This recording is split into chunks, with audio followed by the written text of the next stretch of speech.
bahas sisi-sisi biografis dan pemetaan pemikiran John Locke secara umum ya. Tadi udah disampaikan di awal sekali oleh Dedi kalau John Locke ini tokoh yang sangat berpengaruh sebagai seorang pemikir. Banyak jejak-jejak pemikirannya di kalangan pemikir-pemikir lain, juga di institusi-institusi. Dan ini mungkin buat teman-teman yang mungkin baru pertama kali mendengar John Locke mungkin bertanya-tanya emang seperti apa sih orang yang namanya John Locke ini sebenarnya ya. Atau mungkin teman-teman yang juga udah pernah mendengar atau mungkin sudah pernah membaca juga pengen tahu lebih jauh mungkin memang ada apa ya dengan orang yang bernama John Locke ini. Ya, Kalau disebut berpengaruh ya seperti apa juga pengaruhnya kayak gitu ya. Saya udah siapkan slide-nya. Saya sini lagi mencoba mencari cara ngezoomnya gimana ini. Share-nya itu share screen berarti ya. yang share screen yang hijau. Berarti pakai yang share screen ya. Iya, pakai share screen yang hijau. Oke, terus filenya berarti saya buka gitu ya. Filenya buka dulu, Heeh. dipisah. Jadi pas share screen nanti langsung yang mau dibuka langsung kebuka. Oke, oke kita coba kalau gitu.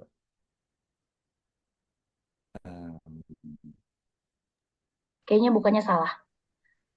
Terus file yang dibuka. Filenya dibuka dulu terpisah, Udah. kemudian yang diklik file yang mau dibuka. Oh, sebentar, sebentar, sebentar, sebentar. Ini file udah kebuka sih. Berarti bukan share ini kali, bukan share screen kali. Share Kirim apa? aja bang kalau gitu ke gue. Nanti gua gagap takutnya. Cara Di cara ngomong. pas di share itu ada diklik dulu layarnya, layar yang mana, Ada baru ada pilihan layarnya Iya, kalau udah tadi tadi belum ada, sekarang udah ada nih. ya biasanya dia loading kalau baru buka. Oh, ini masalah sinyal ya, jaringan. sudah muncul sudah. Sudah ya, sudah muncul. Oke, kita Ya. mulai aja mudah-mudahan berjalan dengan selamat. Oke, teman-teman sekalian, jadi materi topik yang diberikan ke saya ini judulnya John Locke dan relevansinya dengan isu kebebasan di Indonesia. Eh, ini refleksi biografis dan pemetaan pikiran. Jadi teman-teman lihat itu sudah ada berapa yang kita bicarakan. Em, Materinya nggak terlalu banyak, tapi mudah-mudahan poin-poin kuncinya itu yang ada tuh buletannya di situ yang nanti kita sampaikan, termasuk juga di aspek-aspek biografisnya bisa menjadi pemantik diskusi untuk lebih jauh ya. Nah ini teman-teman ada yang nih masuk ke dalam ini gambar apa kira-kira yang ada di covernya?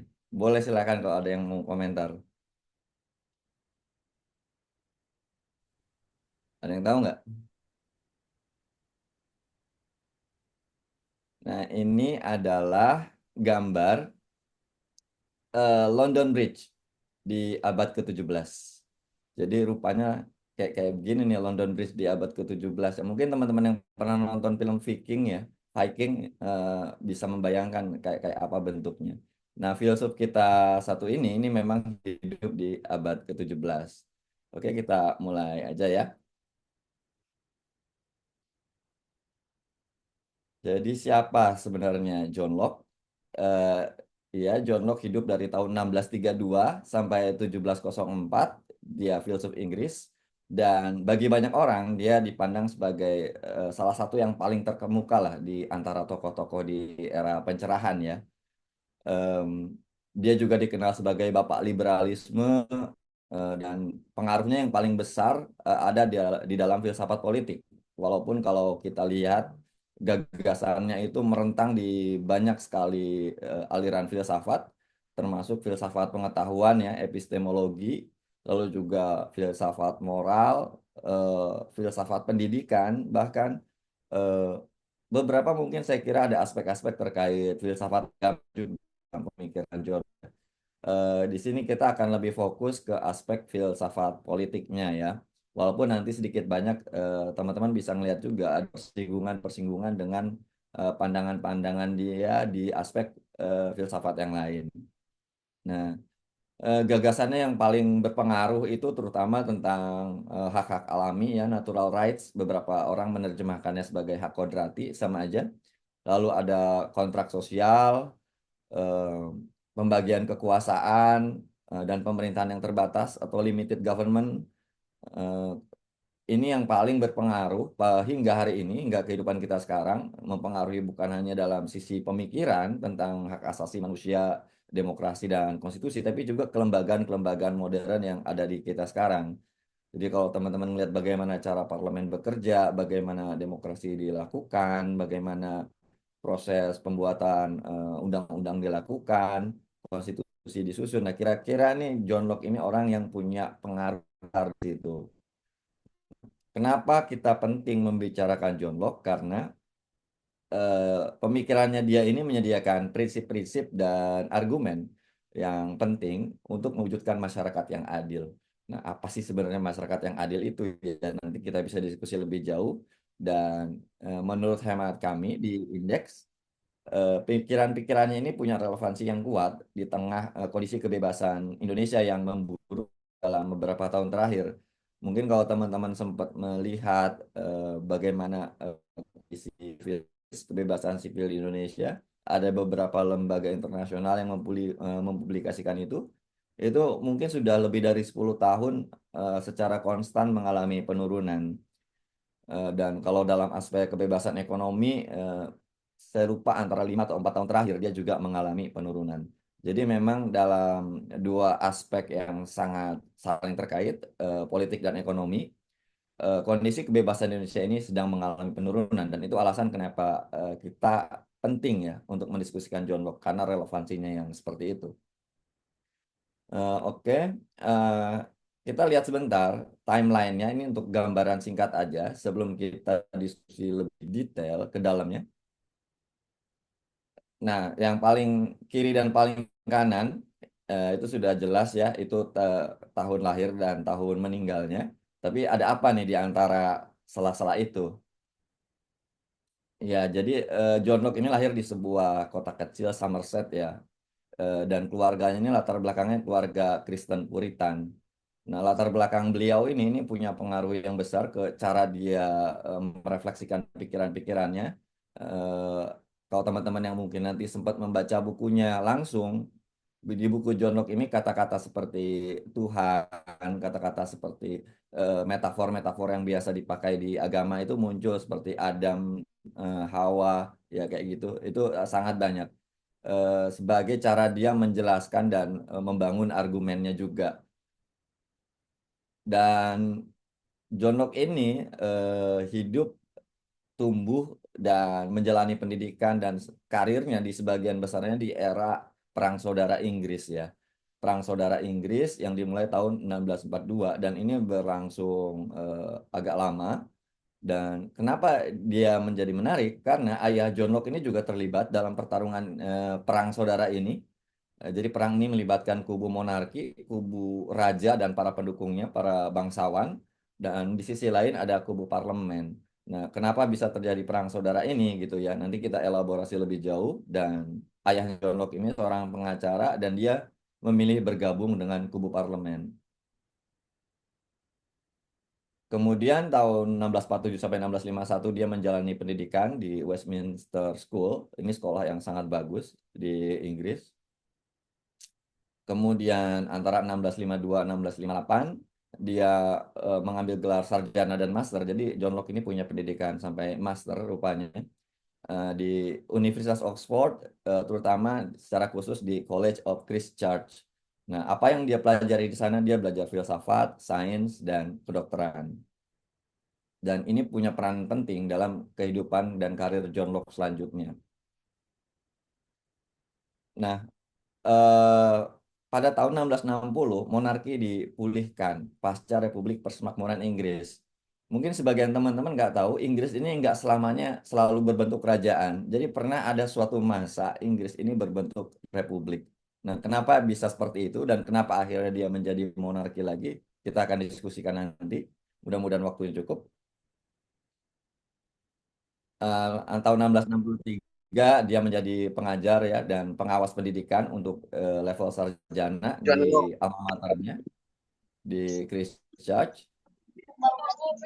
Kemudian dia menjadi asisten dan dokter pribadi bagi Lord Anthony Ashley Cooper. Ini salah satu tokoh yang sangat penting. Kita juga bisa elaborasi lebih jauh nanti siapa beliau ini dan apa sih peranannya dalam karir John Locke.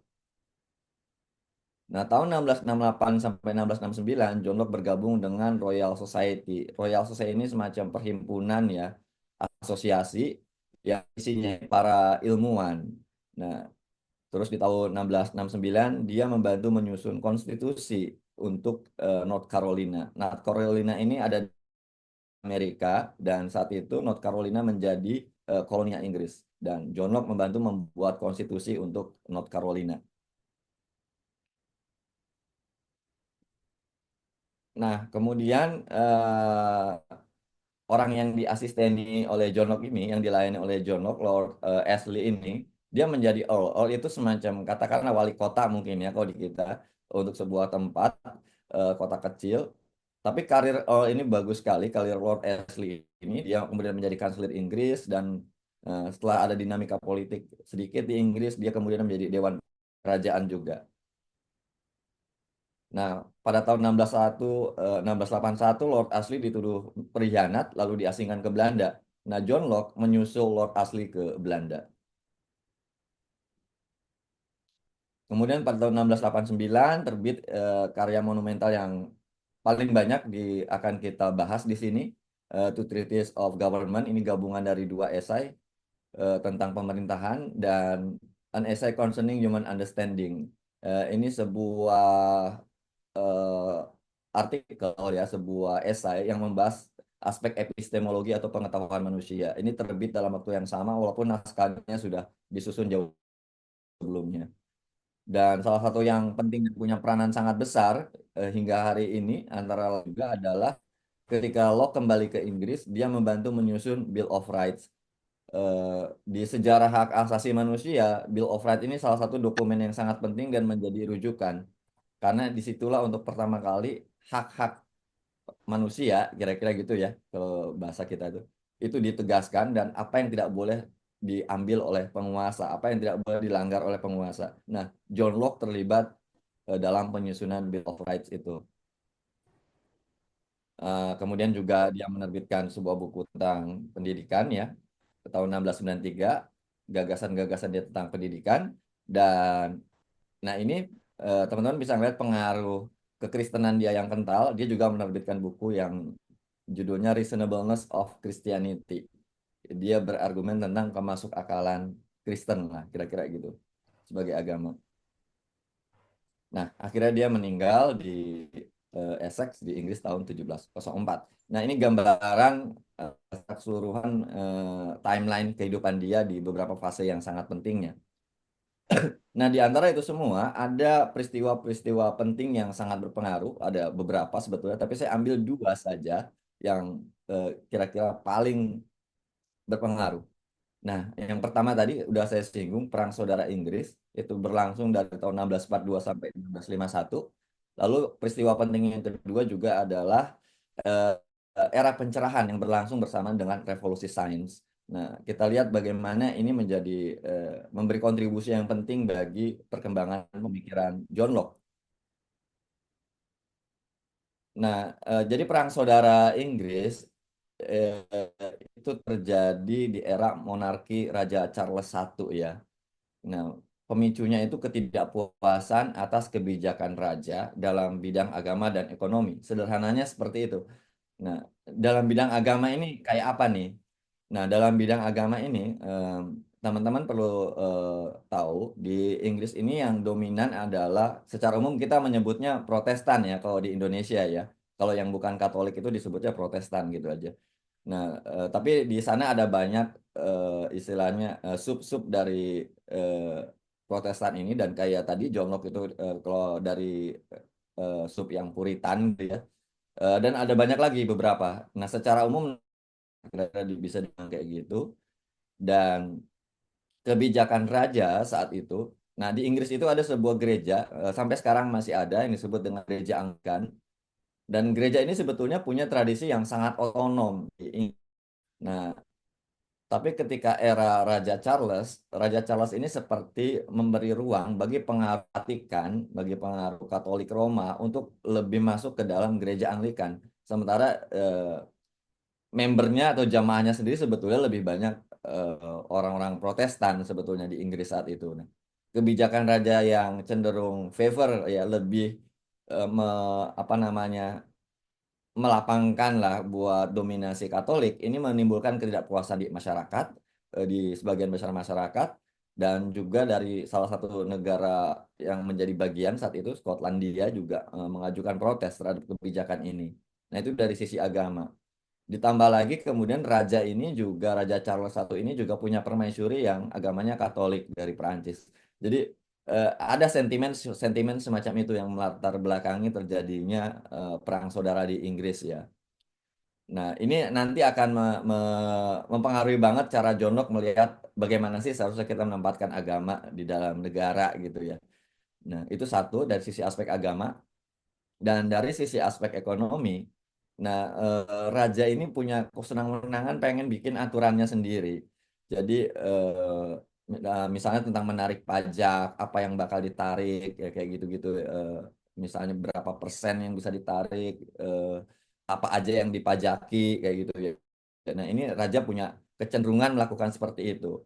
Dan dalam hal itu, parlemen Inggris saat itu kayak ditinggalkan kayak gitu. Raja itu kayak merasa nggak perlu berkonsultasi dengan parlemen, dan ini akhirnya di samping isu agama tadi menimbulkan kemarahan parlemen dan melihat raja ini kok perilakunya kayak gini gitu ya. Ini nggak benar kalau sebagai raja. Dan juga di sisi lain, nah ini irisannya anggota parlemen Inggris sebagaimana masyarakat Inggris pada umumnya juga agamanya ya non-Katolik sebetulnya. Jadi ada hubungan yang kuat kena antara sentimen agama dan cara raja mengelola kekuasaannya khususnya dalam bidang ekonomi, cara dia mengesampingkan peran parlemen yang itu menimbulkan kemarahan dan akhirnya terjadi perang saudara. Itu pemicunya. Nah, Raja Charles I, nah akhirnya perang ini dimenangkan ya. Nah, Raja Charles I akhirnya dieksekusi tahun 1649 dan disinilah monarki Inggris dibubarkan. Jadi nggak lama setelah Raja Charles dieksekusi, sebetulnya Inggris dihapuskan bentuk kerajaannya. Sudah tidak lagi menjadi kerajaan, lalu dibentuk Republik Persemakmuran. Nah, jadi antara 1649 sampai 60 dan jadi pemimpinnya dia menyebutnya protektorat, pelindung persemakmuran, komandan tertinggi dari eh, Republik Persemakmuran. Ini yang menariknya adalah di aspek ini ternyata walaupun raja ini digulingkan bahkan sampai dieksekusi dengan alasan dia menjadi tiran, ternyata ketika raja ini telah digulingkan, penggantinya yang dari kelompok parlemen juga berperilaku nggak jauh beda, ya kesenang-wenangannya itu mulai kelihatan lambat laun. Nah, itu di satu sisi, di sisi lain, ketika Raja Charles ini dieksekusi, ternyata rakyat Inggris juga nggak suka dengan cara kayak gitu. Jadi simpati kepada keluarga kerajaan muncul kembali, dan di sisi lain kelompok parlemen yang awalnya dianggap sebagai hero-nya, itu mulai mulai ditinggalkan, mulai kehilangan dukungan dari publik, karena cara berpikirnya juga cenderung sewenang-wenang. Eh, Cenderung diktator ya, bisa dibilang kayak gitu. Nah, ini juga akan menjadi bagian yang penting dalam pemikiran John Locke ke depannya. Nah, ini aspek yang sangat penting untuk saya sebut ya. Jadi, keterlibatan ayah John Locke di kubu parlemen ini mendekatkan Locke dengan tokoh-tokoh penting ya, terutama Lord Ashley. Sebelumnya ada, saya lupa namanya siapa. Tapi yang paling penting saya kira Lord Ashley. Karena dari sini John Locke mendapatkan akses ke pendidikan dan karir yang baik. Tadi sempat saya singgung ya, bagaimana John Locke sekolah di sekolah terbaik sebelum masuk ke Oxford. Dan di Oxford juga itu kampus yang sangat bagus. Nah, ini peran tokoh-tokoh di eh, parlemen ini membantu banget supaya John Locke bisa masuk ke pendidikan yang bagus seperti itu ya.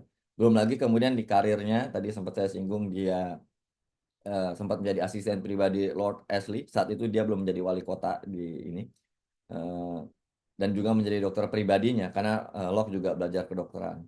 Nah, satu lagi yang juga menarik, Lord Ashley ini juga punya pemikiran yang bagus dan beberapa komentator misalnya menyebut ide-ide John Locke ini banyak dipengaruhi oleh gagasan-gagasan Lord Ashley sebagai teman diskusinya kayak gitu. Tapi ada juga komentator yang bilang sebenarnya eh, mereka ini sharing ide. Locke juga udah punya gagasan-gagasan ini. Kemudian mereka saling mempertajam aja. Dan karena mereka hidup cukup lama bareng-bareng, sudah kayak sahabat malah. Akhirnya ini betul-betul membentuk bagaimana John Locke punya ide-ide dan membangun argumen-argumennya akhirnya. Nah, ini dari sisi perang saudara. Nah, lalu dari sisi era pencerahan dan revolusi sains, eh, dampak paling nyatanya adalah empirisisme menjadi mazhab epistemologi atau mazhab filsafat pengetahuan yang sangat berpengaruh pada masa itu. Teman-teman yang mengikuti sejarah filsafat mungkin sebelumnya pernah mendengar René Descartes yang terkenal dengan slogannya Cogito ergo sum ya. Eh, Saya berpikir maka saya ada. Nah, itu namanya aliran rasionalisme dan saat itu dominan sebelum sains berkembang ya.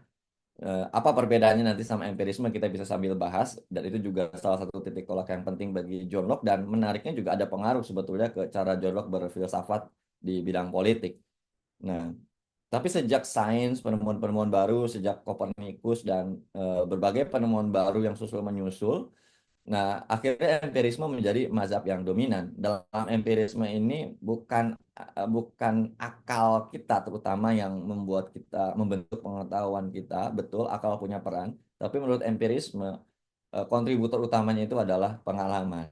Nah, John Locke ada di mazhab ini dan dia banyak berdialektika pemikirannya dengan Francis Bacon dan Thomas Hobbes. Nanti kita bisa singgung lebih banyak tentang Thomas Hobbes, dua empiris yang dianggap oleh para komentator punya pengaruh terhadap pemikiran John Locke. Nah, eh, ini juga membentuk circle-nya, kalau bahasa anak kita sekarang ya, Circle-nya John Locke ini komunitas ilmuwan. Dia bergabung dengan Royal Society. Isinya ini nggak main-main, ilmuwan-ilmuwan terkemuka. Ada Robert Boyle, ya, lalu ada. Nah, ini Thomas Sydenham ini sebetulnya dosennya John Locke waktu kuliah kedokteran dan dia dokter terkemuka pada saat itu. Dan yang paling terkenal tentu saja Isaac Newton ya. Jadi Isaac Newton ini benar-benar teman karibnya John Locke. Nanti teman-teman bisa ngelihat bagaimana eh, walaupun John Locke nggak menyebut atau apa eh, jargon-jargon atau katakanlah metafor-metafor, konsep-konsep yang digunakan John Locke ini kelihatan banget ada inspirasi dari Isaac Newton ya. Nah, akhirnya tapi memang walaupun ini eh, John Locke membentuk pandangannya sendiri sehingga justru akhirnya pendiri tradisi empirisme Inggris ini seringkali disematkan kepada John Locke walaupun dia bukan seorang empiris pertama di Inggris ya. Tapi dia mengembangkan gagasannya sendiri, tidak mengikut begitu aja dan akhirnya malah dia yang dianggap sebagai eh, bapak empirisme Inggris. Nah, nanti kita bisa diskusikan detailnya bagaimana antara gagasan-gagasan lebih ke politik kayak perang saudara ini kan sangat politik dan agama ya. Lalu juga era pencerahan ini membentuk bagaimana filsafat John Locke secara keseluruhan dan gagasan-gagasannya di bidang terutama filsafat politik. Nah, kita mulai dengan konsep-konsep kuncinya ya. Mudah-mudahan saya singkat aja kalau gitu. Saya ambil beberapa konsep kunci. Nah, ini teman-teman mungkin nggak asing ya, ada tabula rasa ya. Tabula rasa ini tidak dipakai oleh John Locke istilahnya, tapi John Locke seringkali disebut sebagai mengusung gagasan tentang tabula rasa, lalu hak alami, kontrak sosial, pemerintahan terbatas, dan sekularisme. Nah, tabula rasa ini konsep ini muncul dari pengaruh empirisme tadi yang saya bilang. Apa sih sebenarnya nih tabula rasa dalam pemikiran John Locke? Istilah yang dipakai John Locke adalah white paper sebetulnya. Jadi dia tidak menggunakan istilah tabula rasa. Dia mengandaikan apa namanya? manusia ketika lahir itu seperti kertas putih yang kosong, nggak punya karakter, nggak punya ide apapun, nggak punya pengetahuan apapun. Nah, lalu dari mana datangnya pengetahuan kan kayak gitu. Kalau orang-orang rasionalis kayak Rene Descartes dan beberapa rasionalis lain atau idealis lain, bahkan kalau kita tarik jauh ke belakang sampai Plato, mereka tidak percaya bahwa ketika manusia lahir ada hal tertentu yang sudah dibawa ya ke dalam gagasan-gagasan kita. Bahkan ide tentang kebenaran, ide tentang keindahan, apa yang bagus, apa yang bermoral. Bagi beberapa filsuf zaman dulu sebelum era empirisme itu dianggap sudah ada di kepala kita. Makanya buat Plato misalnya dunia itu kayak bayangan aja. Karena ketika kita tahu bunga, misalnya bunga mawar seperti ini, itu karena di dalam diri kita sudah membawa pengetahuan ide tentang bunga dengan bentuk yang seperti itu, bunga mawar. Begitu juga ketika kita melihat, oh ini sesuatu yang benar, ini sesuatu yang salah. Kita sudah punya pengetahuan tentang benar dan salah dan segala macam. Sedetail itu pengetahuan bawaan. Nah, dalam filosofnya Rene Descartes memang nggak segitunya banget seperti di Plato, tapi tetap ada pengetahuan-pengetahuan yang memang sifatnya bawaan dan itu tidak didapat dari pengalaman manusia. Nah, pandangan ini yang ditolak oleh John Locke ya. John Locke menolak pandangan ini karena kalau nggak ada pengalaman manusia cuma kayak kertas putih aja sebenarnya. Nah, dari mana datangnya pengetahuan? Satu kata John Locke, dari pengalaman. Nah, bagaimana peran nalar? Nanti kita bisa diskusi lebih jauh dari situ, titik itu. Tapi posisi John Locke adalah pengalaman itu adalah sumber utama pengetahuan. Nah, ini ada di esainya dia tentang pemahaman manusia ya, bagaimana cara manusia mengetahui.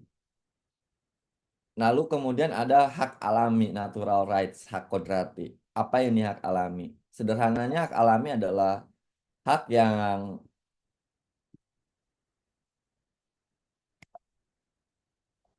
kok nggak muncul?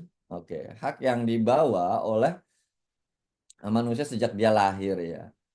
Nah, jadi dalam keadaan alaminya eh, sudah ada hukum alam, law of nature, law of nature yang sudah mengatur manusia dan memerintahkan manusia untuk berperilaku.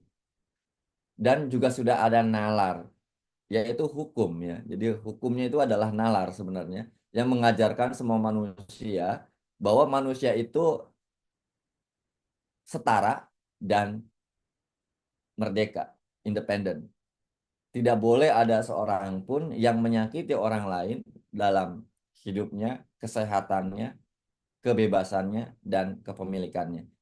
Nah, inilah kira-kira hak-hak alami yang dikatakan oleh John Locke. Kehidupan, kesehatan, kadang kesehatan dijadikan satu bagian dengan kehidupan, lalu kemerdekaan, dan possession atau kepemilikan. Nah, di dalam bagian bukunya yang lain, ini disingkat dalam satu kata oleh John Locke. Life, liberty, possession dalam satu kata yaitu property. Jadi kalau teman-teman sering dengar kata property dalam kehidupan sehari-hari kan biasa dikaitin sama tanah dan bangunan, mungkin benda-benda ya. Nah, John Locke menggunakannya dalam arti yang lebih luas lagi, yaitu kehidupan, kemerdekaan, dan eh, benda-benda yang kita miliki. Kira-kira kayak gitu. Nah, ini ada di Second Treatise on Government. Nah, sebagian besar yang akan saya sampaikan di bawah ini juga bersumber ke Second Treatise on Government, buku yang memang menjadi primernya John Locke untuk filsafat politik. Kemudian kontrak sosial. Nah, apa itu kontrak sosial? Kontrak sosial kira-kira adalah ide yang menggambarkan bahwa sebetulnya suatu pemerintahan, suatu negara itu tidak muncul begitu saja, tapi merupakan hasil kesepakatan dari orang-orang yang diperintah oleh si pemerintah itu.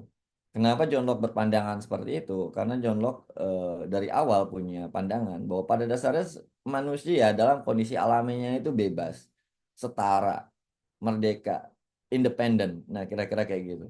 Nah, dalam keadaan bebas ini, sehingga kalau ada sesuatu yang harus memerintah manusia, maka dia harus lahir dari sebuah kesepakatan. Dia nggak boleh didasarkan pada misalnya klaim-klaim, misalnya karena saya mendapat mandat dari Tuhan untuk memerintah Anda, misalnya kayak gitu. Klaim-klaim yang seperti itu. John Locke menolak pandangan itu, tetapi lahir dari sebuah kontrak sosial. Nah, bagian pentingnya adalah bahwa hal-hal semacam ini harus dilakukan dengan konsen, dengan persetujuan dari orang-orang yang akan diperintah. Jadi kalau tidak lahir berdasarkan persetujuan ya sebetulnya dia tidak eh, sebuah negara, sebuah komunitas, sebuah ini tidak valid lah kira-kira gitu. Secara moral dia tidak memenuhi prinsip konsen. Nah, ini dinyatakan di dalam Second Treatise on Government juga di chapter yang lain, di chapter 8. Lalu gagasan pentingnya yang lain juga adalah pemerintahan terbatas. Apa itu pemerintahan terbatas? Pemerintahan terbatas kira-kira gak arti sederhananya gini. Kalau kita kembali ke refleksi ke zaman John Locke, pemerintahan itu dipimpin biasanya oleh monarki dan monarki ini raja-raja ini punya kecenderungan memiliki kekuasaan yang absolut. Seringkali mereka mengatasnamakan diri sebagai penerima mandat dari Tuhan ya, sebagai wakil Tuhan di muka bumi. Dan itu juga yang mengapa mendekatkan kekuasaan politik dengan gereja sebagai pemberi restu, kira-kira kayak gitu. Nah, kecenderungan menjadi kekuasaan absolut ini telah melahirkan banyak kesengsaraan sebetulnya. Dan karena itu menurut John Locke, pemerintahan harus terbatas sifatnya. Dia tidak boleh dibiarkan begitu aja. Nah, bagaimana membatasi pemerintahan? Nah, ini terkait dengan gagasan John Locke yang lain, perlu adanya pembagian kekuasaan sebetulnya, pemerintahan yang terbatas ini. Pertama, ada hukum yang mengatur dan pemerintah itu tunduk di bawah hukum. Jadi bukan hanya masyarakatnya saja, tapi juga pemerintah tunduk di bawah hukum. Dan hukum ini dibuat oleh lembaga yang berbeda. Nah, lembaga ini sebenarnya sudah ada di era John Locke yaitu parlemen, tapi dikebiri oleh raja pada saat itu ya. Nah, John Locke ingin ini betul-betul ditegaskan bahwa kekuasaannya terpisah. Kekuasaan membuat undang-undang, jadi pemerintah itu harus dibawa undang-undang dan kekuasaan untuk membuat undang-undang itu harus di tangan masyarakat. Nah, secara praktis dalam praktek demokrasi kita dan juga dalam praktek demokrasi di era John Locke itu diwakili oleh kekuasaan parlemen sebagai pembuat undang-undang. Jadi kalau raja membuat peraturannya sendiri tanpa berkonsultasi dengan parlemen, membuat dekrit misalnya, itu nggak bisa dibenarkan. Itu adalah perilaku tiran. Misalnya raja atau si penguasa membuat peraturan pajak tanpa persetujuan parlemen, itu adalah perilaku tiran. Raja pengen membuat proyek-proyek tanpa persetujuan parlemen, itu adalah perilaku tiran juga. Nah, memang akan ada isu sendiri sebetulnya seberapa representatif sih parlemen mewakili rakyatnya. Nah, kira-kira kayak gitu sih memang. Tapi kira-kira secara prosedural, eh, pemerintah ini perlu dibatasi oleh undang-undang dan kekuasaan membuat undang-undang itu berada di tangan orang-orang yang diatur oleh undang-undang itu. Nah, siapa itu masyarakat dan dalam prakteknya dia didelegasikan kepada legislatif atau parlemen. Nah, itu gagasan dari pemerintahan terbatas. Nah, apa batas pemerintahan itu?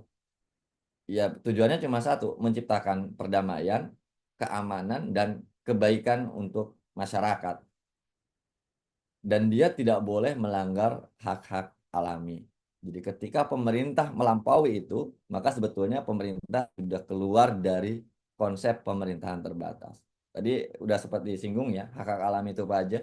Kehidupan, kemerdekaan, dan kepemilikan harta benda. Nah, kalau pemerintah masuk terlalu jauh sampai mengatur seperti itu, pemerintah sudah berperilaku tiran. Nah, gambarannya pemerintahan terbatas itu kayak begitu dalam pemikiran John Locke. Nah, gagasan lain yang juga penting adalah sekularisme. Sekularisme ini adalah pemisahan antara agama dan gereja. Kita ingat tadi John Locke sempat mengalami masa-masa perang yang juga dipicu oleh konflik agama sebetulnya. Dan ini akhirnya mempertegas dia bahwa seharusnya tidak boleh ada pencampuran kekuasaan. Gereja tidak boleh mengintervensi negara dan negara tidak boleh mengintervensi gereja. Misalnya mengatur bahwa jemaat gereja harus begini, begini, begini, itu nggak boleh. Kayak gitu ya. Atau kemudian karena ada banyak gereja juga di Inggris ya, yang dalam ini Protestan dalam Protestan sendiri nggak boleh satu gereja memaksakan bahwa ajaran dia berlaku untuk gereja yang lain juga. Artinya kalau kayak gitu kan gereja ini memaksakan menjadi peraturan publik ya. Nah itu nggak boleh menurut John Locke. Itu harus dipisah. Dan menurut John Locke, semua kekuasaan yang ada di pemerintahan sipil, di pemerintah, harus hanya berhubungan kepada main civil interest. Jadi yang terkait dengan interest-interest manusia yang tadi terkait hak-hak alaminya. Karena kalau udah di luar itu ya udah nggak benar, kira-kira kayak gitu. Nah, dan pemerintahan sipil ini nggak punya urusan sama dunia yang akan datang, kehidupan di akhirat, seberapa orang akan menjadi orang yang taat atau enggak, dia menganut agama apa, nggak boleh ikut-ikutan kayak begitu. Pemerintahan sipil tidak memberikan hak baru kepada gereja, tapi juga gereja juga tidak punya kontribusi apapun dalam melegitimasi pemerintahan sipil. Mereka adalah dua hal yang terpisah. Dan ini melandasi pandangan John Locke juga tentang toleransi. Bagaimana cara dia mendefinisikan toleransi di dalam batas-batas eh, hak untuk beragama tadi ya. Kita bisa diskusikan juga ini secara lebih detail eh, pemahaman toleransinya John Locke itu kayak apa sih kalau diangkat dalam kasus yang nyata di Indonesia. Mana yang kira-kira sesuai dengan gagasan John Locke dan mana yang mungkin nggak sesuai. Nah, udah 1953. Oke, ini terakhir aja kalau gitu. eh ini kira-kira yang penting kita diskusikan kenapa ini relevan ya. Jadi pertama, John Locke mengasumsikan kebebasan itu sebagai kondisi alamiah yang didasarkan pada adanya hak-hak yang alami pada manusia. Yang bisa kita diskusikan lebih jauh adalah seberapa relevan, seberapa cocok sih pandangan hak alamiah John Locke ini dengan prinsip-prinsip hak asasi manusia dalam hukum internasional. Tadi kita sempat sebut, saya bilang bahwa John Locke punya pengaruh yang besar dalam hukum internasional. Tapi kalau kita kejar lebih jauh, seberapa kompatibel sebenarnya pandangannya hak alami John Locke dengan hak asasi manusia dalam hukum internasional sekarang. Kita punya hukum internasional hak asasi manusia, kita punya beberapa kovenan tentang hak sipil dan hak ekonomi dan sosial budaya, dan Indonesia juga sudah meratifikasi itu dan mencantumkannya dalam konstitusi. Seberapa dia match dengan gagasan John Locke. Nah, John Locke juga memandang bahwa aturan publik harus dibuat berdasarkan persetujuan publik yang diatur yang berkaitan dengan hak-hak alami manusia. Nah, apakah mekanisme ini juga dijalankan dalam proses pembuatan peraturan di Indonesia sekarang? Apakah pemerintah meminta persetujuan kita sebagai warga ketika ingin membuat undang-undang? Apakah ketika ambil contoh misalnya berapa tahun yang lalu ada COVID ketika pemerintah ingin melakukan pembatasan atau melakukan vaksinasi, apakah mereka meminta persetujuan sama masyarakat?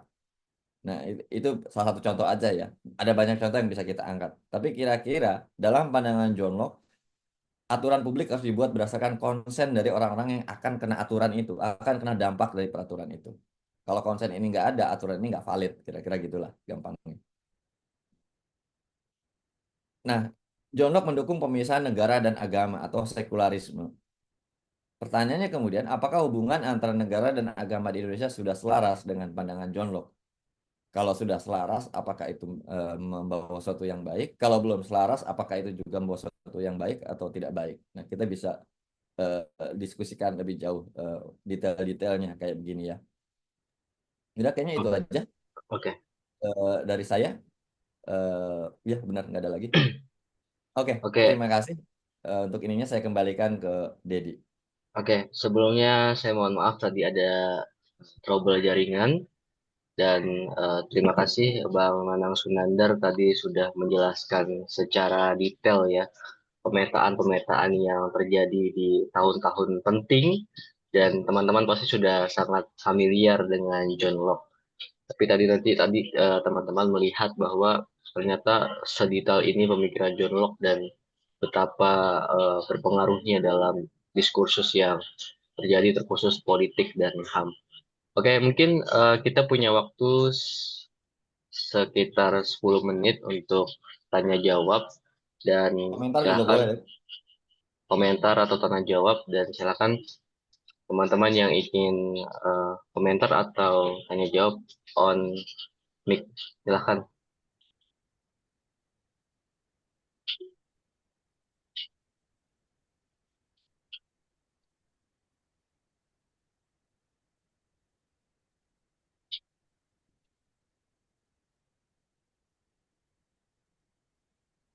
Halo,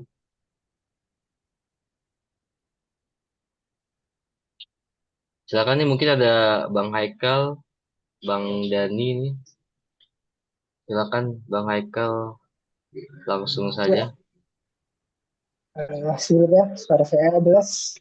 Ya, Jelas, Dedi. Yes, ya. jelas. Jelas lah. Makasih. Sebelumnya juga panggilnya enaknya siapa ya? Kang Anang, Bang Anang, apa sih? Apa aja, panggil Nanang juga boleh. Oke, siap. Kang Anang. Sekarang kan yang kita lihat setelah transisi ini, ada pemisahan nomenklatur ya antara Kemenkumham dan ada Kemenkumham, Badan Hukum dan HAM.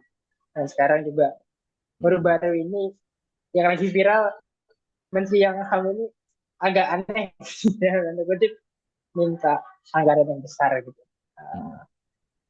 Kalau dilihat secara apa ya, dari secara proper gitu, bagaimana seharusnya nomenklatur yang udah mungkin bakal diubah ini kan berarti kan banyak penyesuaian-penyesuaian lagi kan ke depannya.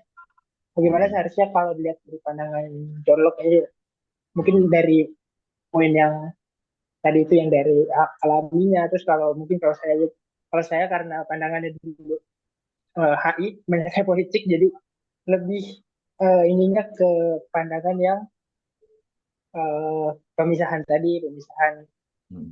pemerintahan yang apa namanya terbatas dan lain-lain itu yang lebih banyak ke politik. Makasih, itu aja. Dan Oke, terima kasih Bang Haikal ya.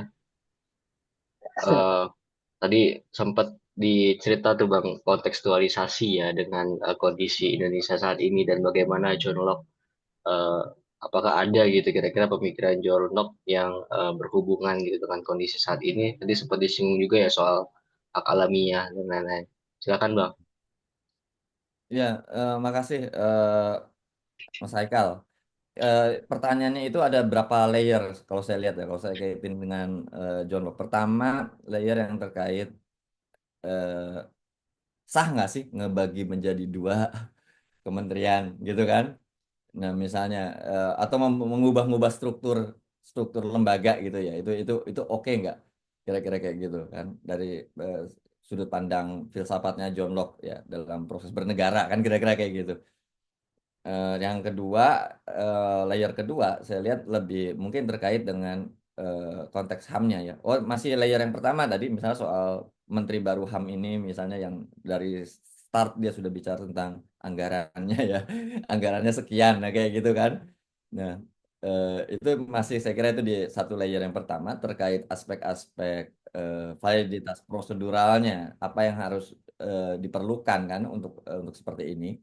Dan yang layer kedua terkait aspek substansi dari HAM-nya sendiri. Ya, yang mungkin apakah ini sudah match atau belum sih sebetulnya kebijakan-kebijakan ini dengan pemikiran John Locke. Saya coba masuk dari yang kedua dulu karena yang kedua ini salah satu poin yang saya sebetulnya tantang di pertama buat teman-teman kalau mau diskusi lebih detail. Ini John Locke pandangannya begini, manusia punya hak alami.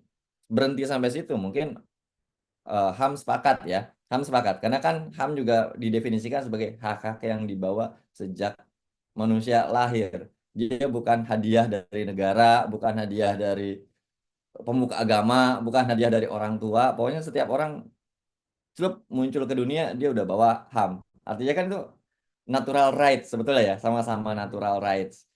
Nah, sampai situ, definisi situ mungkin nggak ada terlalu problem konsepsinya. Tapi ketika mungkin kita masuk ke aspek-aspek yang detail, misalnya konsep natural rights-nya John Locke sederhana banget. Manusia itu lahir cuma membawa tiga atau empat ya, karena yang tadi itu menjadi bagian dari yang lain. Atau malah kalau disederhanakan cuma bawa satu hak alami, property rights, hak atas properti.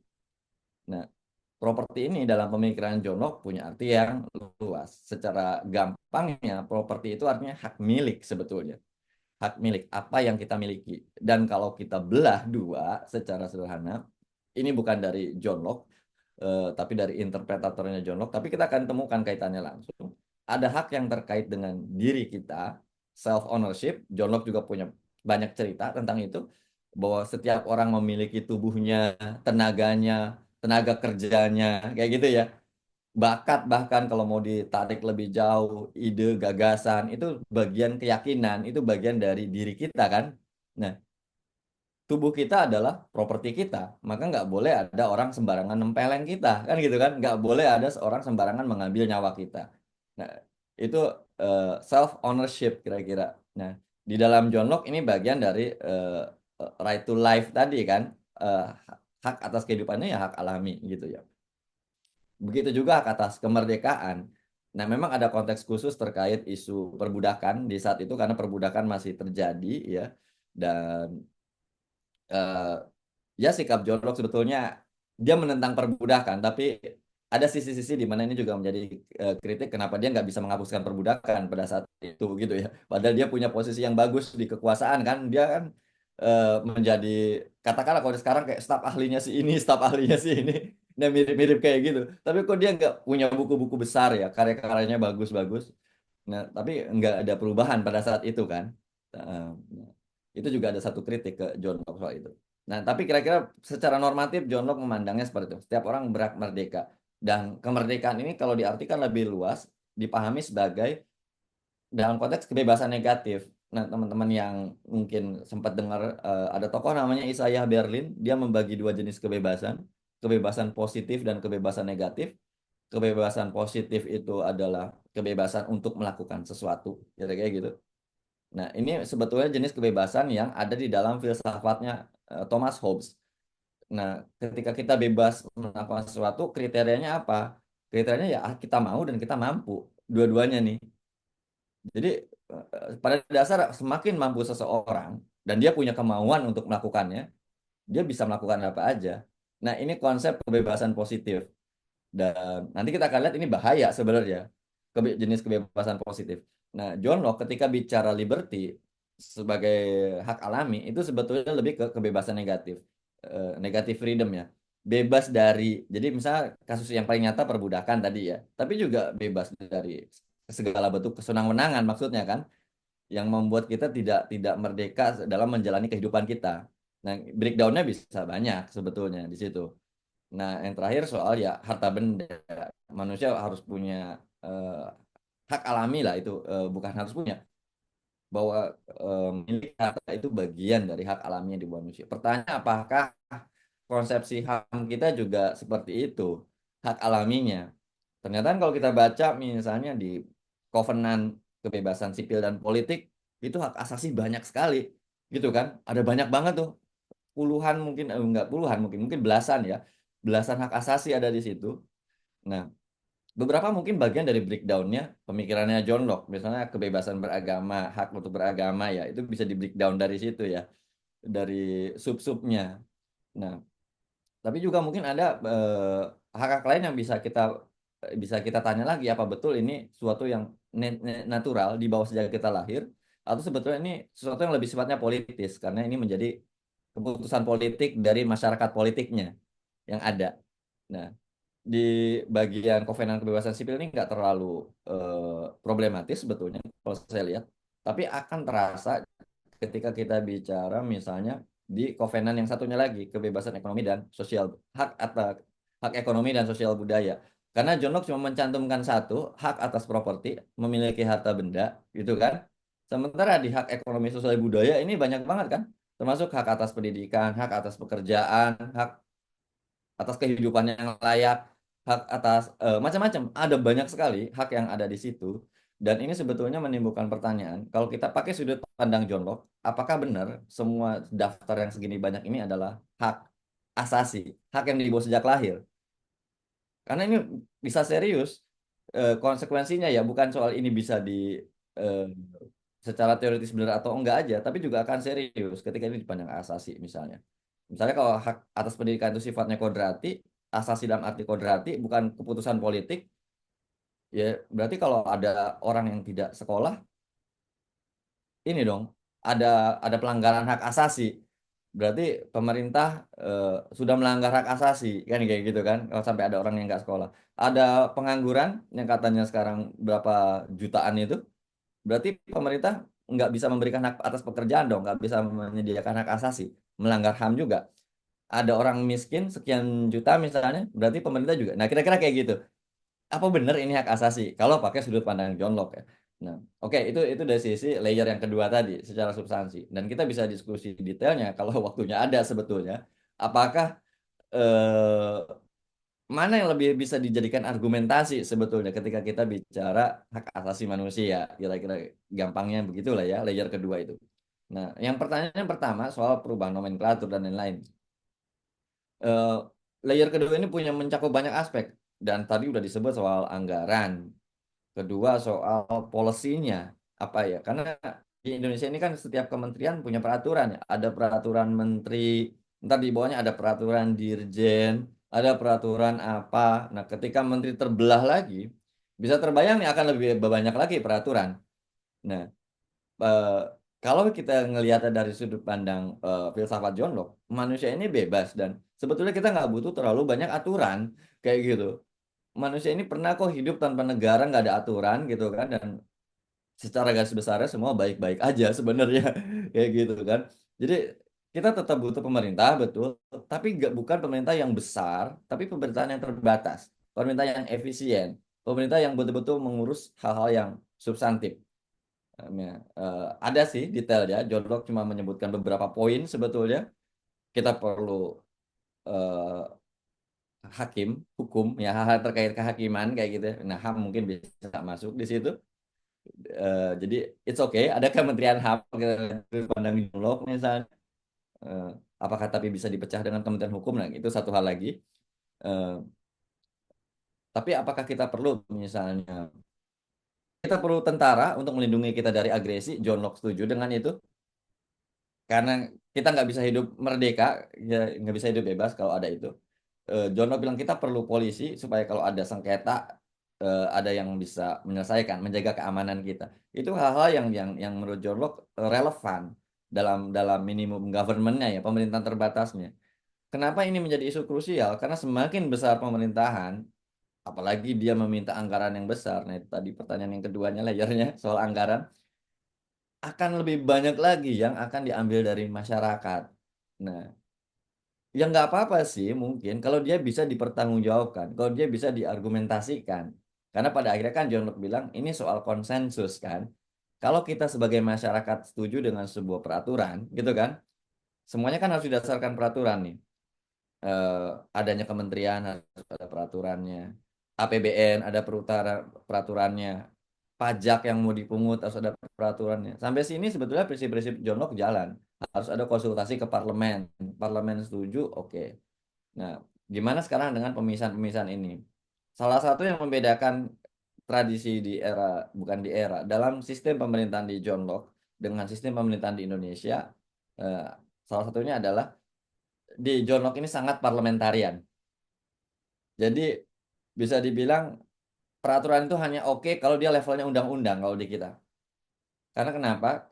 Setiap peraturan pada dasarnya membatasi kebebasan. Dan peraturan yang membatasi kebebasan harus mendapat persetujuan dari orang yang kebebasannya dibatasi, dari masyarakat. Siapa yang mewakili itu? Mewakili masyarakat, parlemen. Jadi kalau parlemen oke, artinya masyarakat sebetulnya sudah oke. Kalau ada peraturan misalnya pajak sekian persen ya, pajak tanah. Misalnya ngomong nih raja gitu ya, parlemen setuju oke gitu ya. Oh kita perlu memperkuat angkatan bersenjata, perlu naikin anggaran sekian, kita pungut pajak tambahan. Kalau parlemen oke, berarti oke, kan kayak gitu kan? Karena artinya masyarakat oke. Nah, kita tinggal lihat aja apakah di Indonesia seperti itu atau enggak. Dalam beberapa kasus, betul, eh, banyak undang-undang yang sudah mendapat persetujuan parlemen. Artinya proses itu jalan. Walaupun kita bisa berdebat apakah secara substansi dia mencerminkan aspirasi masyarakat dalam perdebatan-perdebatan di parlemen. Tapi juga di luar itu ada banyak peraturan-peraturan di Indonesia yang sifatnya di bawah undang-undang, tapi membatasi kebebasan. Apa coba misalnya? Surat keputusan bersama 3 menteri. Bayangin itu bisa membatasi kebebasan loh. Contoh beragama itu paling kelihatan ya. Dan bukan cuma beragama, banyak banget level-level yang sebetulnya tidak pernah dimintain kesepakatan pada parlemen, tapi itu mengikat kita. Kita lihat dari sudut pandang John Locke ya nggak bener. Kan ini membatasi kebebasan. Kamu pernah minta izin ke parlemen. Jadi pada dasarnya kalau dalam prinsip John Locke, peraturan yang valid itu levelnya undang-undang. Jadi bukan peraturan presiden, bukan peraturan gubernur, bukan peraturan menteri, peraturan yang hanya satu sisi eksekutif ya, apalagi SKB 3 menteri, kayak gitu ya. Karena nggak ada konsultasi dengan parlemen. Kira-kira gitu, Haikal. Jadi kalau parlemen misalnya menganggap Kemenham nanti ya, boleh naik anggarannya, dia berdiskusi, ternyata disetujui, dianggap masuk akal, ya ya bisa jadi begitu secara prosedural. Nah, di sini ruangnya kan kalau memang membuat ada orang-orang yang menganggap ini tidak masuk akal, ya kemarin kamu milih siapa kan gitu kan? Siapa wakil rakyat yang kamu pilih? Partai apa yang kamu pilih? Yang ngomong lah. Jangan setujuin kalau memang kita nggak setuju ya. Misalnya jangan setujuin. Karena yang lain yang penting terserah aja. Atau kalau kita merasa itu ya kita sampaikan ke yang mewakili kita kan. Jadi kita juga perlu berpartisipasi sih sebetulnya supaya mekanisme demokrasinya juga kerja sesuai dengan prinsip yang ada di John Locke juga.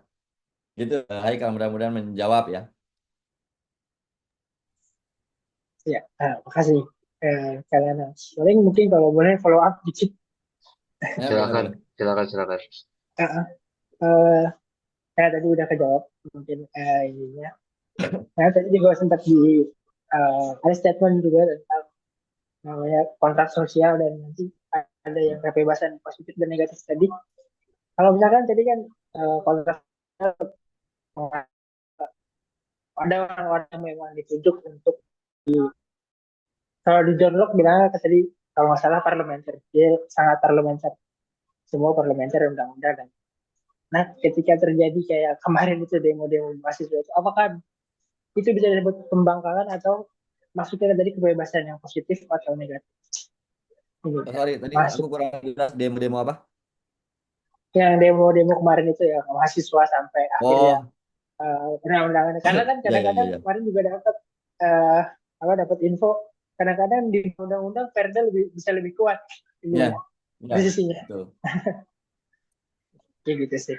Ya, ya, ya.